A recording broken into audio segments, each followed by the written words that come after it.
السلام علیکم دوستو، میرا نام ہے ارشد عالم. آپ دیکھ رہے ہیں گلوبل انصاف پی کے.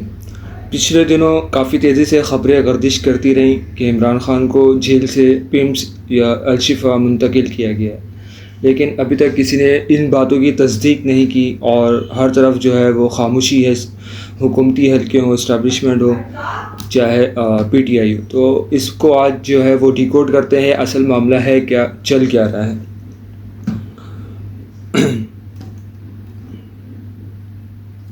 کسی بھی ملک کی ڈیپ اسٹیٹ جب کوئی بڑا بیک تھرو یا بڑی تبدیلی کرنا چاہتی ہے تو اس کا پہلا ہتھیار انفارمیشن کنٹرول ہوتا ہے.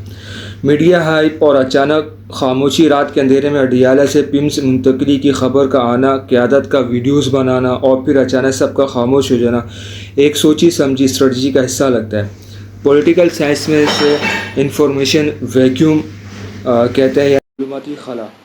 جب عوام اور میڈیا کو یہ سمجھ نہ آ رہی ہو کہ کیا ہو رہا ہے تو افواہیں جنم لیتی ہیں، جس سے اصل ڈیل یا مذاکرات کرنے والوں کے پس پردہ پرسکون ماحول مل جاتا ہے. بیک چینل ڈپلومیسی کا عروج. پی ٹی آئی حکومت اور مقتدر حلقوں کا منہ سی لینا اس بات کی علامت ہے کہ مذاکرات اس مرحلے میں داخل ہو چکے ہیں جہاں ایک بھی غلطی بیان بازی پورے عمل کو سبوتاژ کر سکتی ہے. امریکہ اور برطانیہ سے آئے ہوئے 4 رکنی اوورسیز وفد کی اہم شخصیات اور خان کے قریبی دوستوں سے ملاقاتیں محض اتفاق نہیں ہیں. بین الاقوامی ضامن گارنٹرز. پاکستان کی سیاسی تاریخ گواہ ہے کہ جب بھی کوئی بڑی ڈیل جیسے NRO یا میثاق جمہوریت ہوئی، اس میں بین الاقوامی قوتیں ضامن بنیں. یہ اوورسیز وفد ممکنہ طور پر کسی بین الاقوامی اسٹیبلشمنٹ یا واشنگٹن، لندن کے سفارتی حلقوں کا پیغام رساں ہو سکتا ہے جو دونوں فریقین، خان اور اسٹیبلشمنٹ کے درمیان ایک ایسے فارمولے پر کام کر رہے ہیں جس سے ملک میں معاشی استحکام حاصل ہے، کیونکہ موجودہ سیاسی تعطل معیشت کو تباہ کر رہا ہے. آپ نے سوال اٹھایا کہ کیا نواز لیگ دفن ہو گئی اور نون لیگ اپنے رہنماؤں کا جولائی تک حکومت ختم ہونے کا خدشہ ظاہر کرنا اس بات کی تصدیق کرتا ہے کہ موجودہ سیٹ اپ PDM-2 اپنی افادیت کھو چکا ہے. ڈیپ اسٹیٹ کی نئی ترجیح اسٹیبلشمنٹ کے لیے موجودہ حکومت ایک اکنامک لائبلٹی، معاشی بوجھ بن چکی ہے جو پبلک سپورٹ نہ ہونے کی وجہ سے سخت فیصلے کرنے میں ناکام ہے. قومی حکومت کا فارمولہ. عمران خان کے پاس جو فارمولہ لے جایا گیا ہے وہ کسی مائنس یا پلس کا نہیں بلکہ ایک ایسی ٹیکنوکریٹ یا قومی حکومت کا ہو سکتا ہے جس میں تمام اسٹیک ہولڈرز شامل ہوں. نون لیگ کا اثر رسوخ کم سے کم کیا جائے اور PTI کو ایک فیس سیونگ دے کر سسٹم میں واپس لایا جائے. علیمہ خان کا یہ کہنا ہے کہ PTI کے پاس خان کے لیے کچھ کرنے کا صرف جون کا مہینہ رہ گیا پولیٹیکل ٹائم لائن کے لحاظ سے انتہائی اہم ہے. بجٹ اور آئینی تبدیلیاں. جون کا مہینہ بجٹ کا مہینہ. ڈیپ اسٹیٹ چاہتی ہے کہ بجٹ آرام سے پاس ہو جائے اور IMF کا پروگرام فائنل ہو جائے. اگر جون میں کوئی سیاسی بریک تھرو ڈیل یا فارمولہ طے پایا جاتا ہے تو جولائی یا اگست میں نئے سیاسی سیٹ اپ کی بنیاد رکھی جا سکتی ہے. قانون اور عدالتی ڈیڈ لاک. جون کے بعد عدلیہ اور دیگر اداروں میں کچھ اہم تبدیلیاں اور بھرتیاں ہونی ہیں جن سے پاور بیلنس تبدیل ہو سکتا ہے. اس لیے دونوں فریقین کے پاس سودے بازی کے لیے جون کا آخری مہینہ ہے، آخری تظاہراتی ونڈو، اسٹریٹجک ونڈو ہے. کیا ہوا؟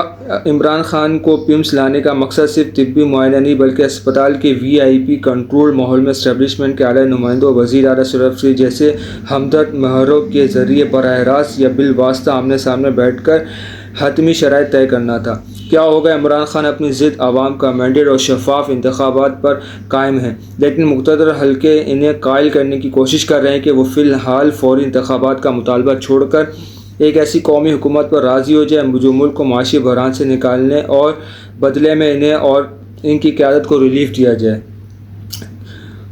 کیا ہو سکتا ہے؟ اگر عمران خان مکمل جھکنے پر تیار نہیں ہوتے تو اوورسی وفد کے ذریعے ایک درمیانی راستہ نکالا جا سکتا ہے. خان کو طبی بنیادوں پر بیرون ملک یا جیل سے باہر کسی پرسکون جگہ سب جیل منتقل کر دیا جائے جس کا ذکر علیمہ خان نے آفرز کے طور پر کیا. خان خاموش رہیں گے اور بدلے میں PTI کو پارلیمنٹ میں سپیس دی جائے گی جبکہ نون لیگ کی حکومت کو گھر بھیج کر نئے الیکشن کی راہ ہموار کی جائے گی. بدترین صورتحال اگر یہ مذاکرات ناکام ہو جاتے ہیں اور خان چوری شدہ مینڈیٹ کی واپسی کی اپنی شرط سے 1 انچ بھی پیچھے نہیں ہٹتے تو یہ پراسرار خاموشی ٹوٹ جائے گی. جولائی میں نون لیگ کی حکومت مزید سخت اقدامات کرے گی اور اسٹیبلشمنٹ PTI پہ مزید دباؤ بڑھائے گی، لیکن اس صورت میں ملک کا سیاسی معاشی ڈھانچہ شدید خطرے میں پڑ جائے گا جسے ڈیپ اسٹیٹ افورڈ نہیں کر سکتی. ایک پولیٹیکل انالسٹ کے طور پر حقیقت یہ نظر آتی ہے کہ کھیل بدل چکے ہیں. نون لیگ اب گیم سے باہر ہو رہی ہے. مختلف حلقے اور پی ٹی آئی براہ راست میز پر، چاہے وہ پیمز ہسپتال کا کمرہ ہو یا کوئی اور جگہ، ایک دوسرے کے سامنے ہے. تحریک انصاف کی مزاحمت سے مسائلیت کی طرف خاموش منتقلی اور حکومت کی بے بسی یہ بتاتی ہے کہ اسکرپٹ اب لکھا نہیں جا رہا بلکہ اس پر دستخط ہونے والے ہیں. تھوڑا انتظار کریں، جولائی کا سورج پاکستان میں ایک بالکل نئی سیاسی نظام کو لے کے طلوع ہو سکتا ہے. تو آج کی تجزیہ یہ تھا. امید کرتا ہوں آج آپ کو تجزیہ پسند آیا ہوگا.